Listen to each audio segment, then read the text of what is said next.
Good morning, good afternoon, good evening, wherever and whenever you might be listening to this podcast. So I want to welcome you specially to the weekly podcast on the keys and the laws of academic excellence. My name is Arise Michael Godfrey, and of course, I'm going to be your host for today's section. The vision for this weekly podcast is to help the global student community, of which includes you, to firstly identify and apply the keys and the laws for academic excellence, all right, in order to experience a consistent, excellent academic performance. So last week, I gave an introduction on the new episode we recently began, all right, talking about the law of process, all right, and I did mention that academic excellence is a process, nothing more, nothing less. All right. Academic excellence is a process, nothing more, nothing less. All right. And I also added that academic excellence never happens by chance, no accident. It is never a product of luck, all right, never a product of happenstance.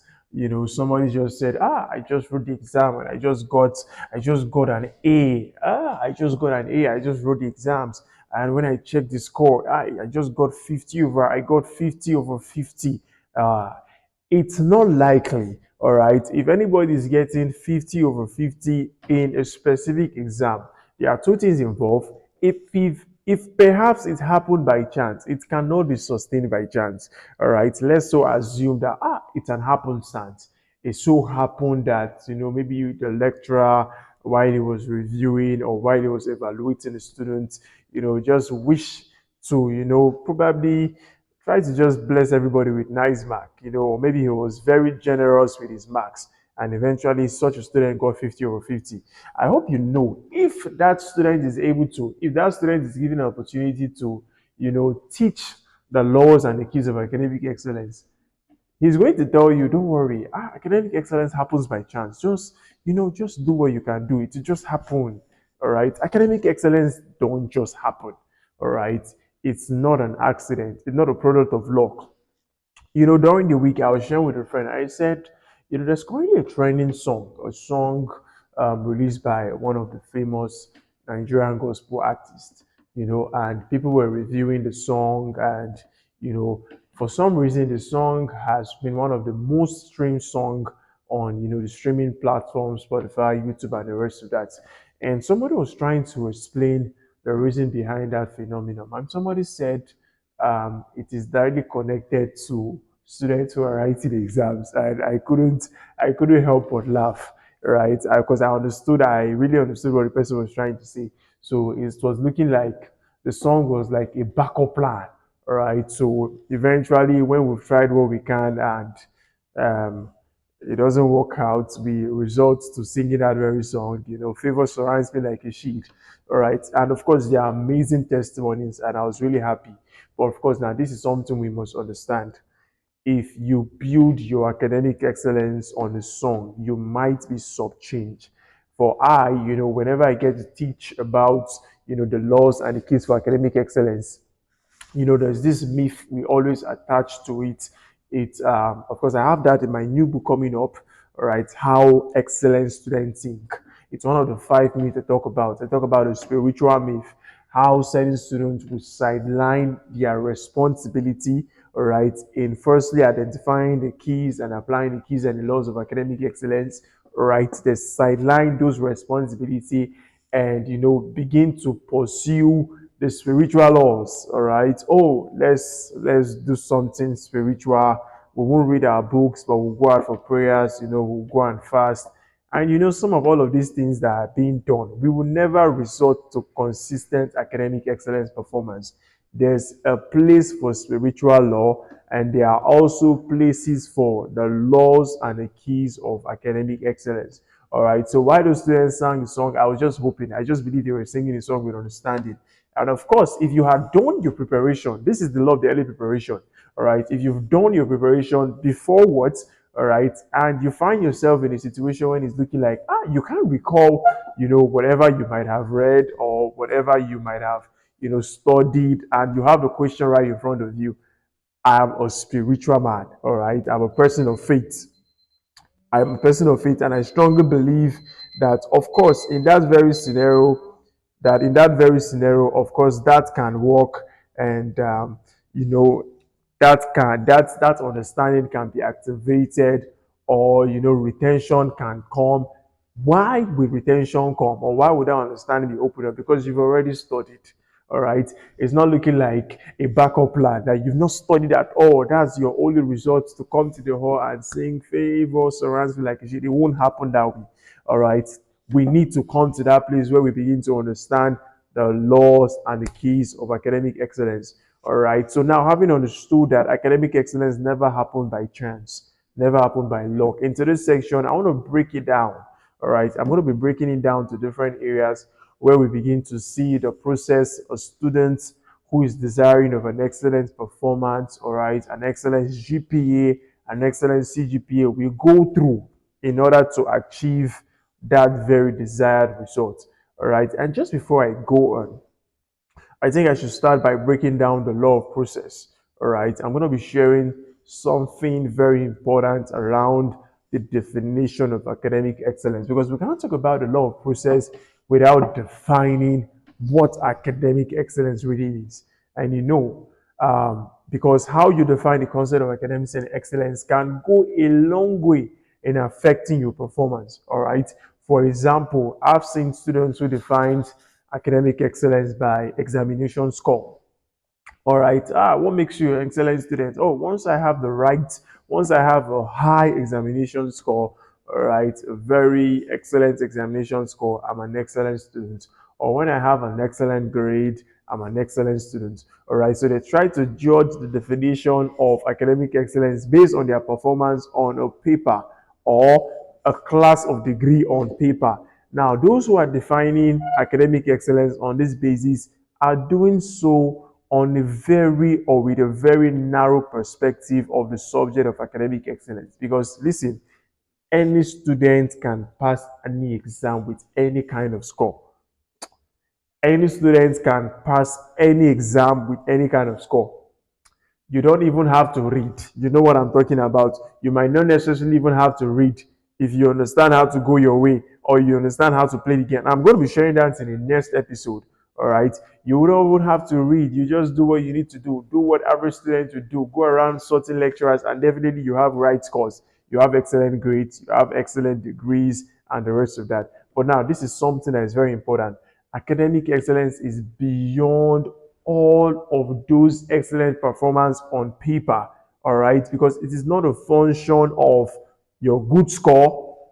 It is not a function of your good score alone, but in addition, all right, it is a reflection of those scores on your behaviors, all right. And many students are lacking of this, because I'm going to be very surprised if I find out you're a first class student, and as a first class student there are certain values you don't have. All right, you're not disciplined with time management, you're not disciplined with setting your priorities, you're not disciplined with certain relationship, or you're not disciplined in cultivating relationship. You're setting value, you're completely lost out of, you don't know how to social interact, you don't know how to communicate. And when I'm seeing all of that, when I'm assessing all of that, I try to now question, so this first class you get, okay, who now gave this first class to you? Do you understand what I'm saying? All right, because it's going to raise a whole lot of eyebrows. All right, so in today's section, I want to give you the most complete definition of the subject of academic excellence. All right, I want to give you the most complete definition of academic excellence, and this will help you open your mind to the several aspects of academic excellence. And as you do, you definitely realize that achieving academic excellence is just very simple. Like I did mention, it's a ladder. You just climb that ladder. And once you're able to climb the ladder of academic excellence, you're good to go. All right. So now, academic excellence by definition starts with putting off contrary mindsets that oppose the true value of education. It is letting go of the four negative mindsets, which are, the pessimistic mindset, the average mindset, the failure mindset, and the excuse mindset. All right. Because you can't be an excellent student and inherently, by your mindset, you are negating the true value of education. You are opposing the priceless value of education. In fact, if you ever become an excellent student, and mind you, my definition of excellent students can never be based on what I see on paper, your grade, or probably your CGPA, or your GPA per semester, or your CGPA per section. It shouldn't be based on that. From our perspective, it's never based on that. All right. So I found a student who is a high flyer, and such a fellow does not believe in the priceless value of education. There's a comma to that very performance, all right, because it is your ability to let go of negative academic mindsets, of which include pessimistic mindsets, the average mindset, the failure mindset, and of course the excuse mindset. Now, however, academic excellence is beyond having the right academic mindset. It's beyond having the right mindset. The right mindset is only one of the many steps on the ladder of academic excellence. So if all you have is the right mindset and you don't have the remaining, the other things I'm going to be talking about, you might be limited in your pursuit of academic excellence. So what is academic excellence number two? Just to try to give you all of this breakdown. Then I'll help you summarize what all of this is. So academic excellence is identifying your desired performance and setting appropriate goals. All right. I've always talked about setting academic goals. In our last podcast, I focused the entire 4 to 5 weeks talking about setting academic goals. But listen, however, academic excellence is beyond setting academic goals. All right. It is way, way, way, way beyond setting academic goals. All right. I have seen students who have walked up to me and tell me, sir, do you know, whenever I set an academic goal, I fail. I was like, hey, are you serious? Yes, yeah, I fail. I said, okay, I will help you understand what you might not be doing right. So I'm so sure such a fellow have concluded that all I need to do if I must achieve excellent performance or if I must be an excellent student is just to set goals. And when I'm done setting goals, that's all. All right, but it's beyond setting goals. Academic excellence is really beyond setting goals. All right, setting academic goals is just one step or another step you will find on the ladder of academic excellence. All right, so let's go on. Let's go on. We're all talking about how you define academic excellence. Now, academic excellence can be achieved when you surround yourself with the right association, all right, in order to activate the law of the inner cycle, which, of course, I'm going to be holding a podcast, special podcast on. But however, academic excellence is beyond having the right association. I have seen people who are friends with first class students and yet they failed. Of course, I've seen people who are good friends with people who are very excellent in class. They are very good friends. It looks like they do the things they do. It looks like they go the same places, they wear the same outfits, probably eat at the same canteen and the restaurant. However, they still fail. That should now remind or bring a reminder to you that having the right association alone will not give you academic excellence. So, however, academic excellence is beyond the right association. The right association is just another step on the ladder of academic excellence. All right, this is becoming so interesting. So interesting. All right, so interesting. Now, what else? Academic excellence is applying the secret of time management and setting clear priorities that will contribute to your academic performance. All right. I have the law of focus and the law of priorities in my book on the 9+1 laws of academic excellence. All right. I talked about the law of focus and the law of priorities. How that all good and average grade, all excellent and average grade are all tied to timing. All right. You find a student who is excellent in class, you find a student who has excellent, performance consistently. It shows you that that student has made use of his or her time excellently. All right. Because all grades are based on how you use your time. All right. It's all on the mercy. It's all at the mercy of timing. All right. You find another student who might be underperforming, has a series of inconsistent performance. Today the GP goes up. The other day the GP comes down. The next semester it goes up. The other semester it comes down. It shows you students who is yet to set clear priorities. It shows you a student who is, who is still, making use of his or her 80% of her time, her effort, and resources in 20% of the activity that does not translate or better his or her performance. All right. Meanwhile, you find another student who already has a sense of priority, has a sense of time management. So, such a student will dedicate 80% of their time, 80% of their resources, 80% of their effort to their academic pursuits. All right. Now, all of this sounds very beautiful, but it's beyond having a sense of time management. All right. Time management in itself is just another step on the ladder of academic excellence.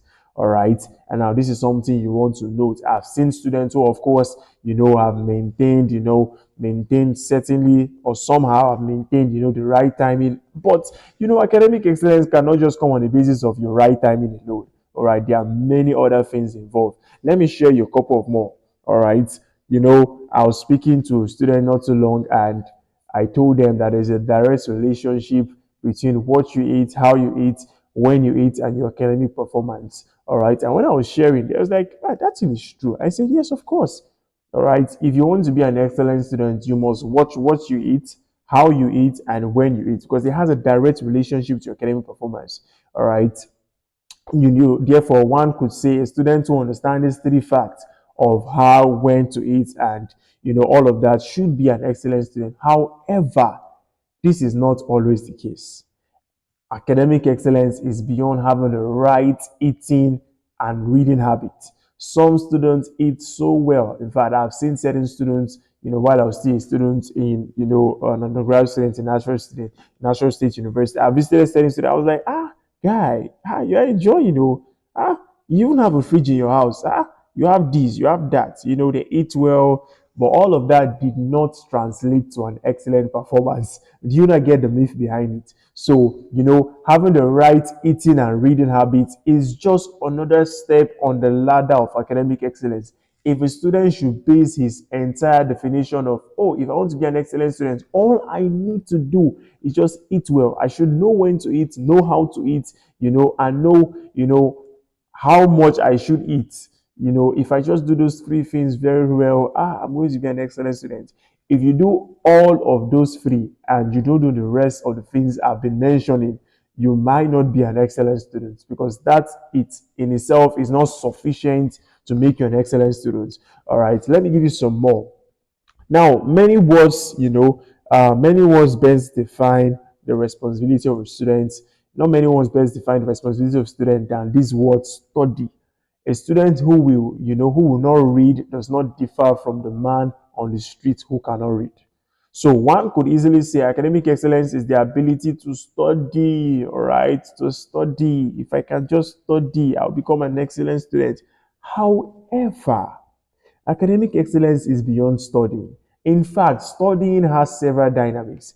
I've seen students who study 6, 7 hours, right? And they still came out with average performance. Meanwhile, I've seen students who would only study for 1 hour, 2 hours, and they come up with excellent performance. All right. This is to help you understand something very, very important.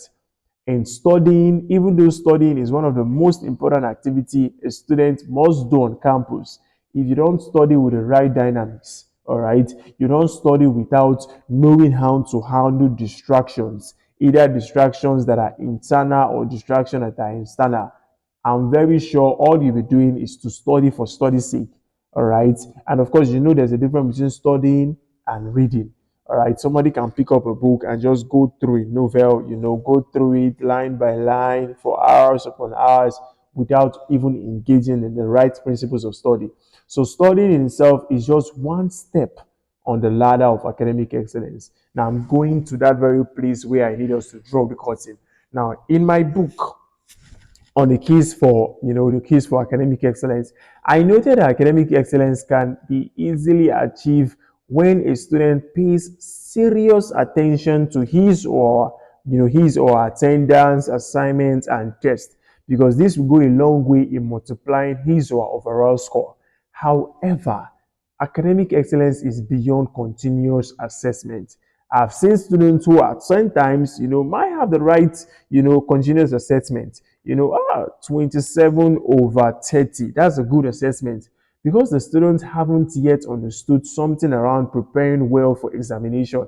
The students might end up scoring 30. So now when you add 30 plus 27, you have 57, and that is still credit. That is still, a C grade. So, you know, the when we talk about attendance, assignments, and tests, continuous assessment in itself will not help a student, of course, in itself will not help a student become an excellent student all of a sudden. That is just one step a student must climb or must take on the ladder of academic excellence. Now, lastly, academic excellence thrives on ethics, all right, and such does not involve in any form of malpractice, whether before or during or after examinations, all right. However, academic excellence is beyond malpractice. I myself, I can't remember involving myself in any form of malpractice, while I was, a first year student in National State University. However, I failed woefully.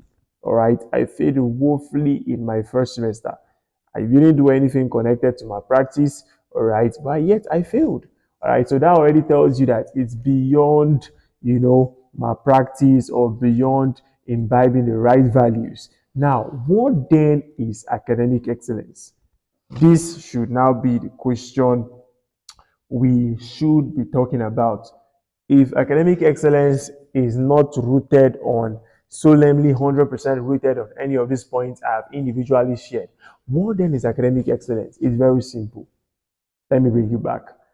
Academic excellence encompasses all that I have explained to you above. It involves all of the keys I've explained to you one by one. All of those keys I have highlighted to you. Academic excellence is not just a function of one key. That's what I need you to understand. It is not a function of one key. It is not a function of one secret or one law. It is rather the combination of those secrets I've shared. Those secrets is all the combination of the secrets, of the keys, and the laws. None of the keys can substitute another. Rather, they all complement each other.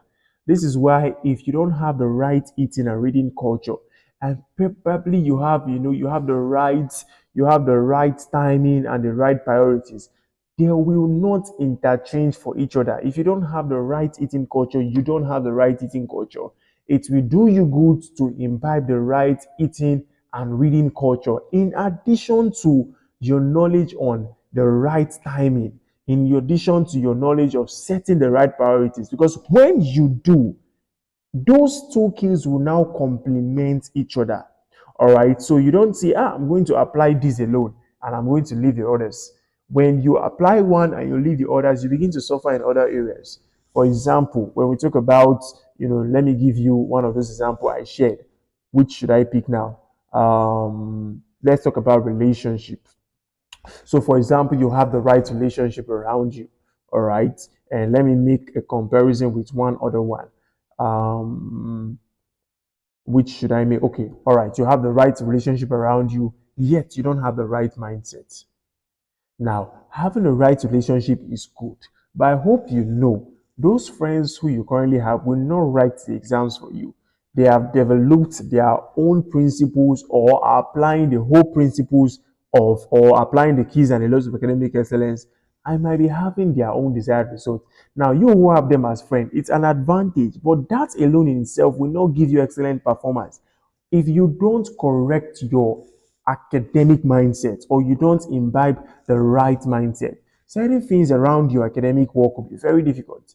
For example, talking about the pessimistic mindset, students who have already concluded that, hi, this course is very, very difficult. There's no way you can come out with flying colors in this course. The best you can have in this course is a C grade. This lecturer doesn't give more than a C grade. That in itself can limit your academic performance. All right. But yet you have the right relationship in place. Remember, you have the right relationship in place, but you don't have the right mindset. Now, not having the right mindset will not interchange for you having the right relationship. Rather, when you have the right mindset and now you don't have the right relationship, what that will do for you, it will complement each other.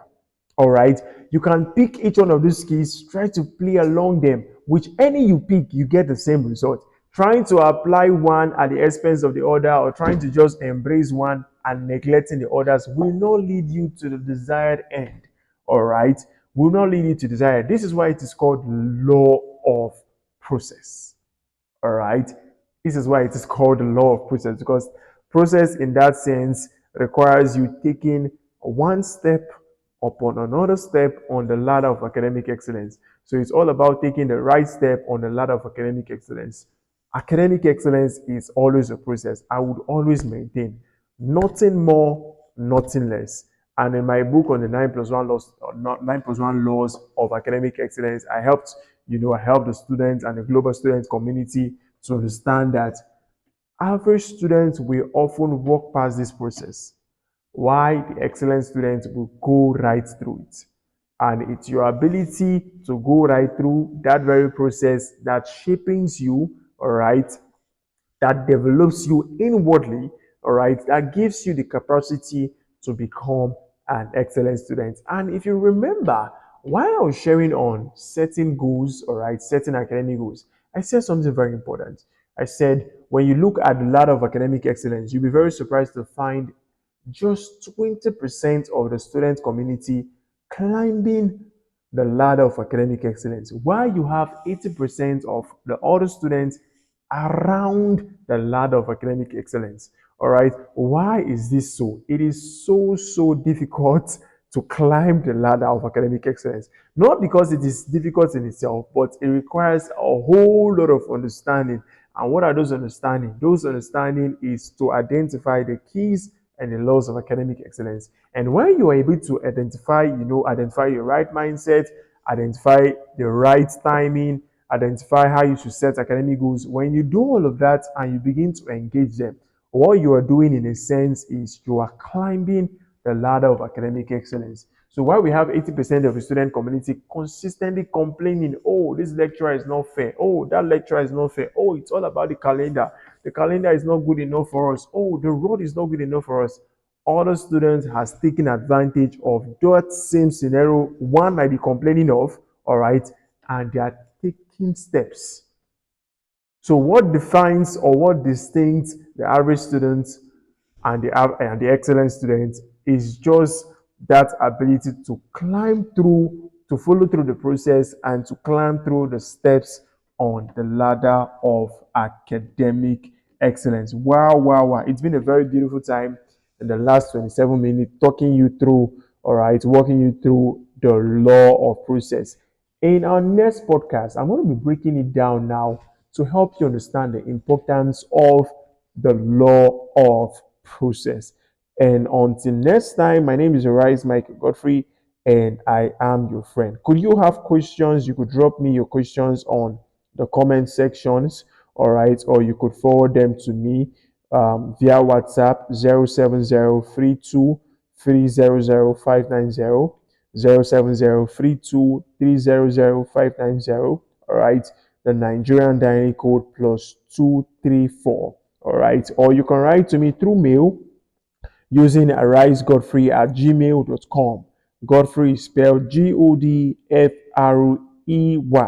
All right, and we're going to be having our next episode on Thursday. And until then, stay blessed, stay out of trouble on campus, and always apply the keys and the laws of academic excellence.